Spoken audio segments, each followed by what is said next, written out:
ఈ ఉదయమున నీవు ఎవ్వరినీ కలుసుకొనక ముందు ప్రభువును కలుసుకో. నీవు ఎవ్వరినీ చూడకముందు ప్రభువును చూడు. నీవు ఎవ్వరితో మాట్లాడకముందు ప్రభువుతో మాట్లాడు. నీవు దేనిని వెదకకముందు ఆయన రాజ్యమును, నీతిని వెదకు.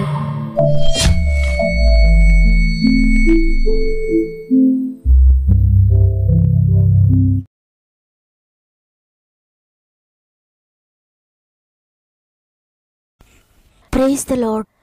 ప్రభువును రక్షకుడైన యేసుక్రీస్తు వారి అతి శ్రేష్టమైన నామంలో మీ అందరికీ నా యొక్క హృదయపూర్వకమైన శుభములు తెలియజేస్తూ మరి ఒకసారి గాడ్ ఫస్ట్ అనే వాగ్దాన కార్యక్రమానికి మిమ్మల్ని, మీ కుటుంబాలందరినీ ప్రేమతో ఆహ్వానిస్తూ ఉన్నాను. ప్రియ దేవుని బిడ్డలారా, దేవుని కృపలో ఈ ఉదయాన్ని మీరందరూ బాగున్నారని, మీ కుటుంబాలన్నీ బాగున్నారని, మీ పరిస్థితులన్నీ దేవుని చేతిలో ఉన్నాయని ఆయన మిమ్మల్ని నడిపిస్తున్నారని నేను నమ్ముతున్నాను.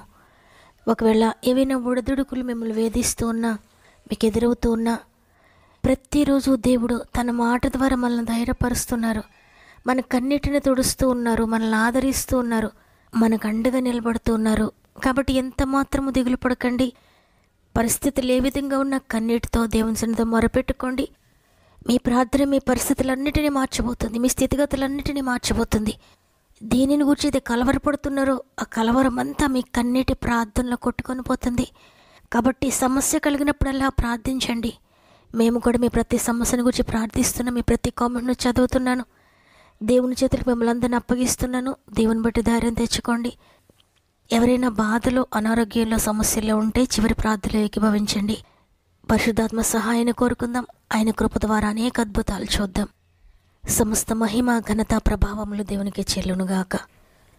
ఈరోజు దేవుడు మనకు అనుగ్రహిస్తున్న శ్రేష్టమైన వాగ్దానం కీర్తనల గ్రంథము 37వ అధ్యాయము 23వ వచనము. ఒకని నడత యెహోవా చేతనే స్థిరపరచబడును, వాని ప్రవర్తన చూచి ఆయన ఆనందించును. ఆమేన్. ఈరోజు ఈ వాగ్దానాన్ని వింటున్న ప్రియ దేవుని బిడ్డలారా, స్థిరత్వం లేని నీ జీవితాన్ని స్థిరపరుస్తానని దేవుడు ఈరోజు వాగ్దానం చేస్తున్నారు. నీ బిడ్డల ప్రవర్తన బట్టి నువ్వు దుఃఖపడుతున్నావేమో, నీ భర్త ప్రవర్తన బట్టి దుఃఖపడుతున్నారేమో, మీ భార్య ప్రవర్తన బట్టి దుఃఖపడుతున్నారేమో. దేవుడు తప్పకుండా వారి ప్రవర్తనను స్థిరపరచబోతున్నాడు. ఎందుకంటే దేవుని వల్ల మాత్రమే ఒకని నడత స్థిరపరచబడుతుందని ఈ వాక్యం సెలవిస్తోంది. ఎవరైతే నీతిగా ప్రవర్తిస్తారో వారి ప్రవర్తన చూసి దేవుడు ఆనందిస్తాడు, వారిని స్థిరపరుస్తాడు. ఆత్మీయ స్థిరత్వం లేదా? ఒకరోజు ప్రార్థించి మరలా ప్రార్థించలేకపోతున్నారా? మొదటి ప్రార్థనాత్మను కోల్పోయారా?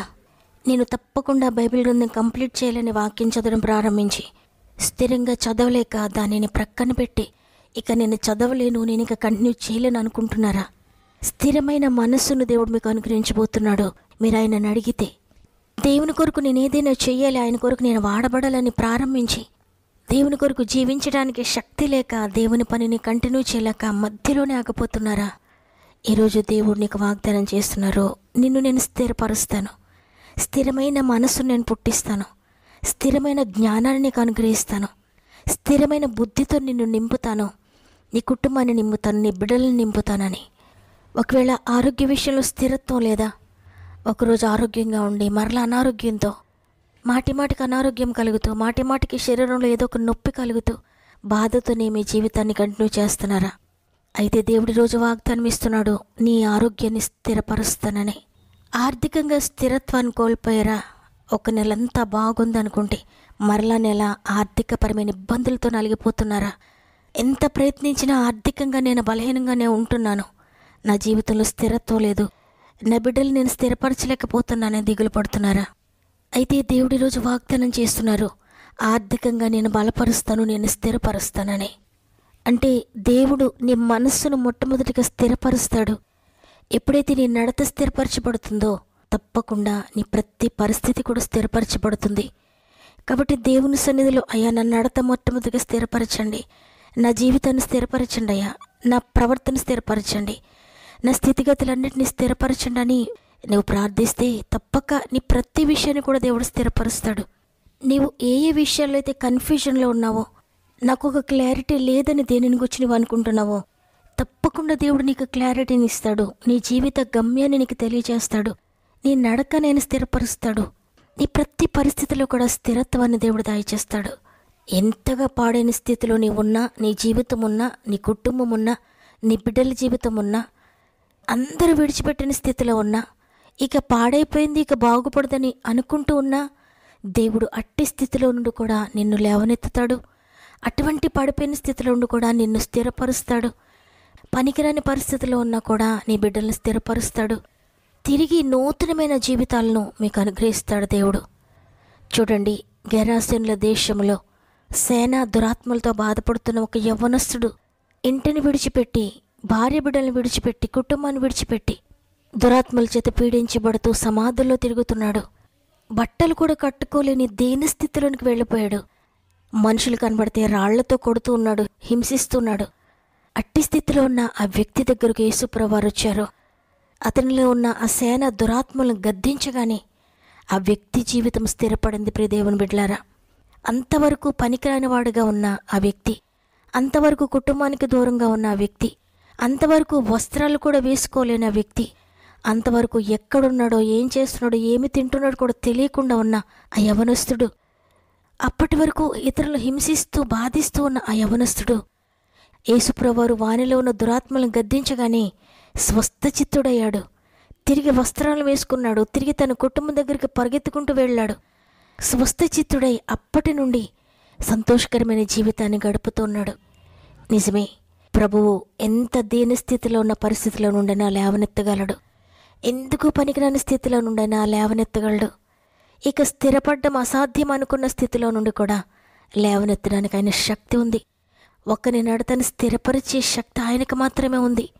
కాబట్టి ఈరోజు ఈ మాటలు వింటున్న మీ జీవితంలో స్థిరత్వం లేని పరిస్థితులు మీరున్నా, మీ బిడ్డలున్నా, మీ కుటుంబంలో ఎవ్వరున్నా, మీ ఆరోగ్యం స్థిరత్వం లేకుండా ఉన్నా, మీ ఆర్థిక పరిస్థితులు స్థిరత్వం లేకుండా ఉన్నా, మీ మానసిక స్థితి స్థిరత్వం లేకుండా ఉన్నా, ఆత్మీయంగా మీరు స్థిరత్వం లేకుండా పడుతూ లేస్తూ ఉన్నా, దేవుడు నిన్ను స్థిరపరుస్తాడు. ప్రియ దేవుని బిడ్డ, భయపడొద్దు. ఎంత దీన స్థితిలోనికి వెళ్ళిపోయినా భయపడొద్దు. దేవుని చేతులకు అప్పగించి ఆయన దగ్గరికి రా. అయ్యా, నన్ను స్థిరపరుస్తానని వాగ్దానం చేశారు తండ్రి. నేను నీ దగ్గరికి వచ్చాను. అయ్యా, నన్ను స్థిరపరచండి. నా కుటుంబాన్ని స్థిరపరచండి అయ్యా. నా నడతను స్థిరపరచండి. నా బిడ్డల నడతను స్థిరపరచండి. నా జీవితాన్ని స్థిరపరచండి అయ్యా. నా భర్తను స్థిరపరచండి అయ్యా. నా భార్యను స్థిరపరచండి అయ్యా అని ఆయన సన్నిధిలో మొరపెట్టుకుంటే తప్పకుండా నీ ప్రార్థన వింటాడు ఆయన. నిజంగా మొరపెట్టే వరకు ఆయన సమీపంగా ఉంటాడు. నిశ్చయముగా నీ మొర విని నిన్ను కరుణిస్తాడు. అందుకే భక్తుడు ప్రార్థిస్తున్నాడు, తండ్రి స్థిరమైన మనసు నా హృదయంలో పుట్టించండి అయ్యా అని. ఈరోజు నీవు కూడా, తండ్రి నాకు స్థిరమైన మనసు పుట్టించండి. ఎన్నో ప్రయత్నాలు చేస్తున్నాను, ఏదేదో చేయాలనుకుంటున్నాను, ఎక్కడికి వెళ్ళాలనుకుంటున్నాను, నా కుటుంబాన్ని బాగు చేసుకోవాలనుకుంటున్నాను, నీ కొరకు జీవించాలనుకుంటున్నాను, నీ పని చేయాలనుకుంటున్నాను, ప్రార్థన చేయాలనుకుంటున్నాను, వాక్యం చదవాలనుకుంటున్నాను, పరిశుద్ధంగా జీవించాలనుకుంటున్నాను. కానీ ఇవేమీ కూడా నేను చేయలేకపోతున్నాను.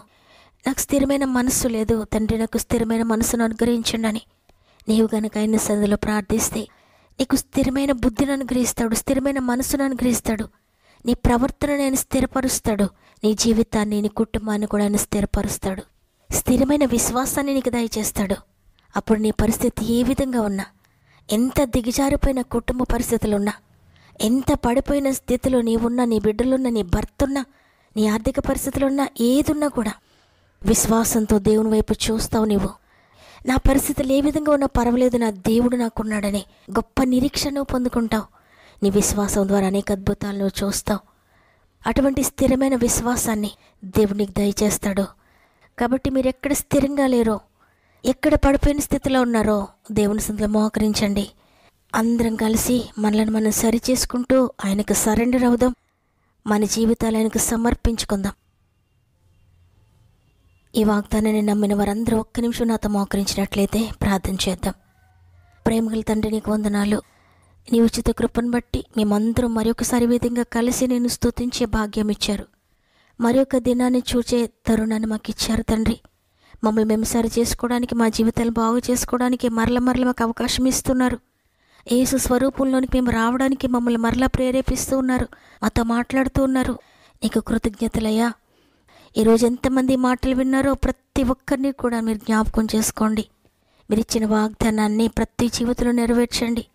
ఎక్కడ స్థిరత్వం లేకుండా దిగులు పడుతూ, కంగారు పడుతూ, భయపడుతూ, ఏడుస్తూ ఉన్నారో ప్రతి జీవితాన్ని స్థిరపరచండి పరిశుద్ధాత్ముడా. ప్రతి కుటుంబాన్ని నీ చేతులకు అప్పగిస్తున్నాను. ప్రతి ఒక్కొక్కరి జీవితాన్ని నీ చేతులకు అప్పగిస్తున్నాను. వారి పరిస్థితి ఎంత పడిపోయినా, ఎంత దిగజారిపోయినా, ఎంతగా కృంగిపోయినా స్థిరపరిచి నీ ఉండగా ఇక భయపడక్కర్లేదయ్యా. ప్రతి జీవితాన్ని స్థిరపరచండి తండ్రి. ప్రతి జీవితంలో అద్భుతాలు చేయండి. ప్రతి జీవితాన్ని లేవనెత్తండి, తిరిగి బాగు చేయండి తండ్రి. ఆత్మీయంగా పడిపోయిన వారిని లేవనెత్తండి అయ్యా. మానసికంగా పడిపోయిన వారిని, నలిగిపోతున్న వారిని లేవనెత్తండి తండ్రి. ఆర్థికంగా పడిపోయిన వారిని స్థిరపరచండి తండ్రి. ఆరోగ్య విషయంలో పడిపోయిన వారిని తిరిగి బాగు చేయండి, స్థిరపరచండి. ఈరోజు ఎంతమంది కన్నీటితో హృదయపూర్వకంగా ప్రార్థిస్తున్నారో తండ్రి, నన్ను స్థిరపరచండి, నన్ను బాగు చేయండి, నా కుటుంబాన్ని స్థిరపరచండి, నా బిడ్డలను స్థిరపరచండి, మా జీవితాలను బాగు చేయండి అని ప్రతి ఒక్కరి జీవితాలు బాగు చేయండి అయ్యా. ప్రతి ఒక్కొక్కరిని స్థిరపరచండి తండ్రి. ఎక్కడ పడిపోయి ఉన్నారో తిరిగి లేవనెత్తండి. మరి ముఖ్యంగా ప్రార్థనా అవసరాలు కోరుతున్న ప్రతి ఒక్కొక్కరిని జ్ఞాపకం చేసుకోండి. ప్రతి కామెంట్ మీద యేసు రక్తాన్ని ప్రోక్షిస్తున్నానయ్యా. ఎంతమంది దిగులుతో, విచారంతో ఉన్నారో అందరి జీవితాల్లో నూతన కార్యములు చేయండి. ఏ కార్యం కొరకు వారు ప్రార్థన కోరుతున్నారో తండ్రి, నా ప్రార్థన బట్టి కాదయ్యా, కేవలం కృపను బట్టి, యేసును బట్టి, యేసు చెల్లించిన వెలను బట్టి ప్రతి జీవితంలో అద్భుతాలు జరిగిస్తున్నందుకు వందనాలు. ఆత్మీయంగా, శారీరకంగా, మానసికంగా కూడా మీరు లేవనెత్తండి తండ్రి. ఆర్థికంగా ధనాన్ని పోగొట్టుకున్న వారికి తిరిగి రెస్టోర్ చేయండి. స్వంత గృహాలు లేని బిడ్డలందరికీ స్వంత గృహాలు దయచేయండి తండ్రి. గృహాలు కట్టుకుంటున్న వారి జీవితాలు అద్భుతకరంగా కంప్లీట్ చేయండి. ప్రతి కోర్టు కేసు నుండి విడిపించి న్యాయం జరిగించండి తండ్రి. విచ్ఛిన్నమైపోయిన కుటుంబాలను తిరిగి కట్టండి నాయన. విడిపోయిన భార్య భర్తలను తిరిగి కట్టండి తండ్రి. కుటుంబాలను కట్టండి నాయన. పొలం సమస్యలను విడిపించండి అయ్యా. ఇంటి సమస్యలను విడిపించండి తండ్రి. ల్యాండ్ ఇష్యూస్ను విడిపించండి. వారు చేస్తున్న ప్రతి ప్రయత్నమును కూడా సఫలపరచండి. పొలం అమ్మాలని ప్రయత్నిస్తున్న బిడ్డల జీవితాలు అద్భుతం చేయండి. ఎంతమంది ఉద్యోగాల కొరకు ఎదురు చూస్తున్నారో అద్భుతం చేయండి తండ్రి. చక్కటి ఉద్యోగాలు దయచేయండి. ఎంతమంది వివాహాల కొరకు ఎదురు చూస్తున్నారో అద్భుత కార్యములు ప్రతి జీవితంలో జరిగించండి. ఎంతమంది గర్భఫలం కొరకు ఎదురు చూస్తున్నారో ప్రతి గర్భమును ముట్టండి తండ్రి. ఆశ్చర్యకరమైన కార్యం జరిగించండి. ఎంతమంది స్వంత గృహాల కొరకు ఎదురు చూస్తున్నారో అద్భుతం చేయండి తండ్రి. వ్యాపారాలను అభివృద్ధి చేయండి అయ్యా. వ్యవసాయాన్ని దీవించండి, పాడి పంటలను దీవించండి. ప్రత్యేకంగా గర్భంతో ఉన్న ప్రతి బిడ్డని చేతులు పెడుతున్నాను తండ్రి. చక్కటి సేఫ్ డెలివరీస్ దయచేయండి. ఈరోజు పుట్టిన రోజులు, పెండ్లి రోజులు జరుపుకుంటున్న వారిని గాయపడిన చేతులు పెడుతున్నాను. ఈ సంవత్సరం అంతా తోడుగా ఉండి ఆత్మీయంగా ముందుకు నడిపించండి. ఈ దినం ప్రారంభిస్తూ ఉండగా ఈ రోజంతా మా ఆత్మీయ కుటుంబానికి తోడుగా ఉండి వారు చేసే ప్రతి ప్రయత్నమును ఆశీర్వదించి, వారు వెళ్ళే ప్రతి స్థలంలో మీ దూతలను తోడుగా ఉంచి, వారి ప్రయాణాల్లో మీరు తోడుగా ఉండి వారి యొక్క ప్రతి అవసరతను తీర్చి, వారి యొక్క ప్రతి భారము తీసివేసి ఈ రోజంతా జయకరంగా ముగించడానికి సహాయం చేస్తారని బలమైన చేతులకు అప్పగించుకుంటూ యేసయ్య పరిశుద్ధమైన నామములో అడిగి వేడుకొంచున్నాను తండ్రి. ఆమేన్. ఈరోజు ఈ వాగ్దానాన్ని విన్న ప్రియ దేవుని బిడ్డలారా, ఇంతవరకు మీ జీవితంలోకి వెళ్ళి స్థిరత్వం లేకపోయినా భయపడొద్దు. అస్థిరమైన మీ జీవితాన్ని దేవుని చేతిలో పెట్టండి. ఆయనకు సరెండర్ అవ్వండి. మీ జీవితాన్ని ఆయన స్థిరపరచబోతున్నాడు. ఈ వాగ్దానం నాతో మాట్లాడిందన్నవారు ఆమెనని చెప్పండి. లైక్ చేయడం, షేర్ చేయడం మర్చిపోకండి. దేవుడు మిమ్ములను, మీ కుటుంబాలను అత్యధికంగా ఆశీర్వదించి దీవించునుగాక. దీవించితమైతే తిరిగి రేపు అందరం కలిసి ఆయనను స్తుతిందాం. అంతవరకు ప్రభు మీకు, మీ కుటుంబాలకు తోడయండి, నడిపించునుగాక. God bless you.